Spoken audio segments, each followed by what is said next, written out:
প্রিয় চাকরি প্রত্যাশী বন্ধুরা, আসসালামু আলাইকুম। আশা করি আল্লাহর রহমতে আপনারা সকলে ভালো আছেন।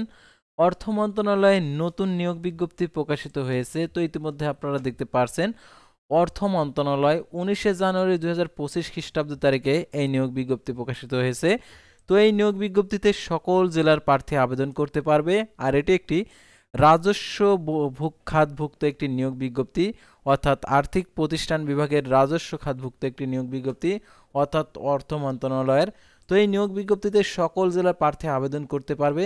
তো এই নিয়োগ বিজ্ঞপ্তিতে আবেদনের ক্ষেত্রে শিক্ষাগত যোগ্যতা, বেতন স্কেল, আবেদনের শুরুর তারিখ, শেষ তারিখ, আবেদন ফি কত টাকা, আবেদনের পরীক্ষাটা কোথায় হবে, আবেদনের পরীক্ষা লিখিত হবে না এমসিকিউ হবে, সম্পূর্ণ কিছু বিস্তারিত আজকের এই ভিডিওটিতে জানতে পারবেন।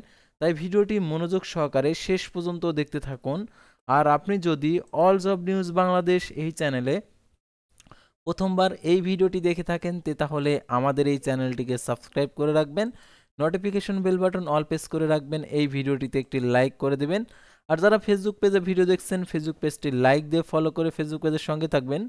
ডিসক্রিপশন বক্সে আমাদের ফেসবুক পেজের লিঙ্ক দেওয়া আছে, যারা ফেসবুক পেজে যুক্ত হতে চান তো এই লিঙ্কে ক্লিক করে দিবেন, সাথে সাথে আমাদের ফেসবুক পেজে নিয়ে যাবে। আর যারা আমাদের ফেসবুক পেজে নিয়মিত ভিডিও দেখছেন তাদেরকে অসংখ্য ধন্যবাদ।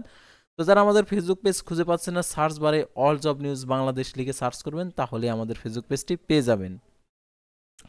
তো আর কথা না বাড়িয়ে চলে যাচ্ছে মূল বিষয়ে। যেহেতু অর্থ মন্ত্রণালয়ের নিয়োগ বিজ্ঞপ্তি, তো আপনাদের সেরা চাকরির নিয়োগ বিজ্ঞপ্তি, অর্থাৎ আপনাদের পছন্দের নিয়োগ বিজ্ঞপ্তি, সেহেতু আপনাদের এই ভিডিওটি মনোযোগ সহকারে শেষ পর্যন্ত দেখতে হবে। সাধারণত অনেক ক্যাটাগরির পদ রয়েছে, সেই পদগুলো আপনাদেরকে দেখিয়ে দিচ্ছি। তো দেখতে পাচ্ছেন, গণপ্রজাতন্ত্রী বাংলাদেশ সরকার, অর্থাৎ এটি একটি সরকারি নিয়োগ বিজ্ঞপ্তি, অর্থ মন্ত্রণালয়ের আর্থিক প্রতিষ্ঠান বিভাগ, প্রশাসন শাখা।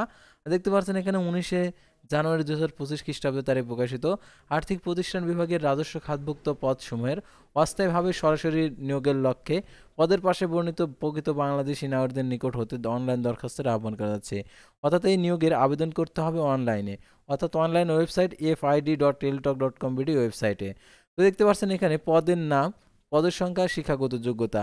তো দেখতে পাচ্ছেন প্রথমে 7 মুদ্রাক্ষরিক কম্পিউটার অপারেটর 13তম গেট, বেতন স্কেল 11,000 টাকা থেকে 26,590 টাকা, পদের সংখ্যা 2টি, কোনো স্বীকৃত বিশ্ববিদ্যালয় থেকে স্নাতক সমমান ডিগ্রি কম্পিউটার প্রশিক্ষণ প্রাপ্ত, লিপিতে সর্বনিম্ন গতি প্রতি মিনিটে ইংরেজিতে 70, বাংলায় 45 শব্দের গতি, এবং কম্পিউটার মুদ্রাক্ষরিকের সর্বনিম্ন গতি প্রতি মিনিটে ইংরেজিতে 30 শব্দ এবং বাংলায় 25 শব্দের গতি, computer word processing, email, fax machine চালানোর দক্ষতা অভিজ্ঞতা থাকতে হবে। তারপর দেখতে পাচ্ছেন এখানে অফিস সহকারী কম্পিউটার অমুদ্রাক্ষরিক 16তম গেট, 9,300 টাকা থেকে 22,490 টাকা, পদের সংখ্যা একটি, কোনো স্বীকৃত বোর্ড হইতে উচ্চ মাধ্যমিক সার্টিফিকেট সমান পরীক্ষা উত্তীর্ণ, কম্পিউটার প্রশিক্ষণপ্রাপ্ত, কম্পিউটার মুদ্রাক্ষরিকের সর্বনিম্ন গতি প্রতি মিনিটে ইংরেজিতে 20 এবং বাংলা 20 শব্দের গতি, computer word processing, email, fax পরিচালনার দক্ষতা অভিজ্ঞতা থাকতে হবে। তারপর দেখতে পাচ্ছেন এখানে অফিস সহায়ক, পদের সংখ্যা 7টি, 20তম গেট, এটার জন্য 8,250 টাকা থেকে 20,010 টাকা বেতনে, কোনো স্বীকৃত বোর্ড হতে মাধ্যমিক স্কুল সার্টিফিকেট অর্থাৎ এসএসসি পাস হলে আপনারা আবেদন করতে পারবেন। তো অর্থ মন্ত্রণালয়ের আরও একটি বড় নিয়োগ বিজ্ঞপ্তি আসিতেছে, যে নিয়োগ বিজ্ঞপ্তিতে সাধারণত 3,000 প্লাস লোক নেবে। সেই নিয়োগ বিজ্ঞপ্তিটা প্রকাশিত হলে অবশ্যই আপনারা জানতে পারবেন, সেহেতু আমাদের এই চ্যানেলের সঙ্গেই থাকবেন। আর কবে প্রকাশিত হবে সেই আপডেটটা পাওয়ার সাথে সাথে আপনাদেরকে জানিয়ে দেবো আমাদের এই চ্যানেলে আর ফেসবুক পেজে। তো দেখতে পাচ্ছেন আবেদনের ক্ষেত্রে শর্তাবলী, যারা আবেদন করতে চাচ্ছেন তাদের ক্ষেত্রে এই শর্তাবলী অনুসরণ করতে হবে। শর্ত দেখতে পাচ্ছেন, সকল জেলার প্রার্থী আবেদন করতে পারবেন। এই নিয়োগ বিজ্ঞপ্তি ছকের 1 থেকে 3 নং পদের জন্য পূরণের জন্য বাংলাদেশ সচিবালয় ক্যাডার বহির্ভূত গ্যাজেট কর্মকর্তা, নন গ্যাজেট কর্মচারী নিয়োগ বিধিমালা 2014-20 সালের সংশোধিত অনুসরণ করা হবে। সকল পদে 1/1/2025 খ্রিস্টাব্দ তারিখে 18 থেকে 32 বছর মধ্যে হতে হবে। তবে ক্রমিক 1 ও 2 নং পদের ক্ষেত্রে বিভাগে প্রার্থীদের ক্ষেত্রে বয়সসীমা 40 বছর পর্যন্ত শিথিলযোগ্য। বয়স প্রমাণের ক্ষেত্রে কোনো প্রকার এফিডেভিট গ্রহণযোগ্য নয়। সরকারি, আধা সরকারি, স্বশাসিত প্রতিষ্ঠানে চাকরিরত প্রার্থীদেরকে যথাযথ কর্তৃপক্ষের অনুমতি ক্রমে আবেদন করতে হবে। চাকরিরত প্রার্থীদের সকল শর্ত পূরণ সাপেক্ষে ডিপার্টমেন্ট ক্যান্ডিডেট ঘরের অপশনে সিলেক্ট করতে হবে। চাকরিরত প্রার্থীদের মৌখিক পরীক্ষার সময় নিয়োগকারী কর্তৃক প্রদত্ত অনাপত্তির মূল কপি জমা দিতে হবে। মৌখিক পরীক্ষার সময় অবশ্যই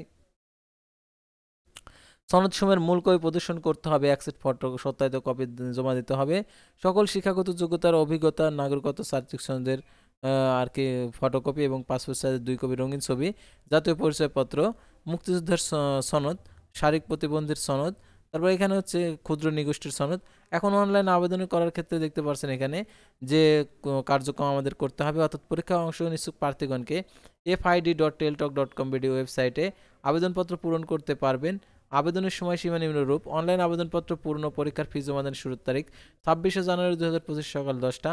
অনলাইন আবেদনপত্র জমাদানের শেষ তারিখ 25শে ফেব্রুয়ারি 2025 বিকেল 5টা। উক্ত সীমার মধ্যে ইউজার আইডি প্রাপ্ত প্রার্থীগণ অনলাইন আবেদনপত্র সাবমিট করা হলে 72 ঘন্টার মধ্যে পরীক্ষার ফি জমা দিতে পারবেন। আর এখানে অনলাইন আবেদনপত্রে 300x300 পিক্সেল ছবি এবং 300x80 পিক্সেল স্বাক্ষর আপলোড করতে হবে। ছবির সাইজ 100 কেবি, স্বাক্ষরের সাইজ 60 কেবি হতে হবে। অনলাইন আবেদনকৃত সকল কার্যক্রমে পূরণকৃত তথ্য যেহেতু পরবর্তী কার্যক্রমে ব্যবহৃত হবে, সেহেতু অনলাইন আবেদনপত্র সাবমিট করার পূর্বেই দেখে নেবেন সকল তথ্যগুলো ঠিকঠাকভাবে দেওয়া আছে কিনা। আর অনলাইন আবেদনপত্রে 300x300 পিক্সেল ছবি আপনাদেরকে অবশ্যই দিতে হবে। আর এটার জন্য দেখতে পাচ্ছেন অ্যাপ্লিকেশন কপি পাবেন। অনলাইন আবেদনপত্র সাবমিট করা হলে একটি অ্যাপ্লিকেশন কপি পাবেন। সেই অ্যাপ্লিকেশন কপিতে একটি ইউজার আইডি দেওয়া থাকবে। সেই ইউজার আইডি ব্যবহার করে টেলটক প্রিপেড মোবাইল নাম্বারের মাধ্যমে আপনাদেরকে টাকা প্রদান করতে হবে। 1 থেকে 2 নং পদের জন্য এখানে 112 টাকা আপনাদেরকে প্রদান করতে হবে এবং 3 নং পদের জন্য 50 টাকা টেলটক সার্ভিস চার্জ 6 টাকা সহ 56 টাকা আপনাদেরকে প্রদান করতে হবে। আর এখানে তৃতীয় লিঙ্গ প্রার্থীদের ক্ষেত্রে উভয় পদের জন্য 50 টাকা প্লাস সার্ভিস চার্জ 6 টাকা সহ 56 টাকা প্রদান করতে হবে। আর অনলাইন আবেদনপত্র জমা দেওয়ার পর 72 ঘন্টার মধ্যে অবশ্যই এই টাকাটি প্রদান করতে হবে, না হলে আবেদনটি বাতিল হয়ে যাবে। আর দেখতে পাচ্ছেন এখানে আবেদনের ক্ষেত্রে যে টাকা কিভাবে পেইড করবেন সেই পদ্ধতিটাও দেওয়া রয়েছে। আর প্রবেশপত্র, অর্থাৎ আপনারা এই প্রবেশপত্রটি কিভাবে পাবেন, অর্থাৎ এই প্রবেশপত্রটি আপনাদেরকে টেলিটক প্রিপেড মোবাইল নাম্বার থেকে আপনাদেরকে এসএমএস করবে। সেই এসএমএস এর মাধ্যমে আর কি জানিয়ে দেবে আর কি কবে আপনাদের আর কি পরীক্ষা হবে, সেই পরীক্ষা সংক্রান্ত। সেহেতু আপনার ওই এসএমএসটা অবশ্যই ফলো রাখতে হবে আপনার মোবাইল ফোনে যে সচ্ছল নাম্বার দেবেন সেই নাম্বারে। আর হচ্ছে পরীক্ষাটা কোথায় হবে, অর্থাৎ প্রবেশপত্রের উপরে লেখা থাকবে। আর মোবাইলের ফোনের অবশ্যই এসএমএসগুলো চেক করবেন আবেদন করার পর। আর পরীক্ষাটার শুধুমাত্র, আর যদি আপনি বুঝতে না পারেন, অর্থাৎ আপনি জানতে না পারেন পরীক্ষা সংক্রান্ত যে পরীক্ষা কবে হবে নিয়োগের, সেই আপডেটগুলো আমাদের চ্যানেলে দেওয়া হয়ে থাকে। সেহেতু আপনারা আমাদের চ্যানেলের সঙ্গে থাকবেন, তাহলে এই নিয়োগ বিজ্ঞপ্তির পরীক্ষা কোথায় হবে সেটা আপনারা জানতে পারবেন। তো ভিউয়ার্স, আজকের ভিডিওটি ছিল সাধারণত অর্থ মন্ত্রণালয়ের নিয়োগ বিজ্ঞপ্তি নিয়ে। তো পরবর্তী ভিডিওতে আবারও কোনো নতুন জব সার্কুলার নিয়ে আপনাদের সামনে হাজির হব। সেই পর্যন্ত সবাই ভালো থাকবেন, সুস্থ থাকবেন। আর অবশ্যই আমাদের ফেসবুক পেজটি লাইক দিয়ে ফলো করে ইউটিউব চ্যানেলটি সাবস্ক্রাইব করে পাশে থাকবেন।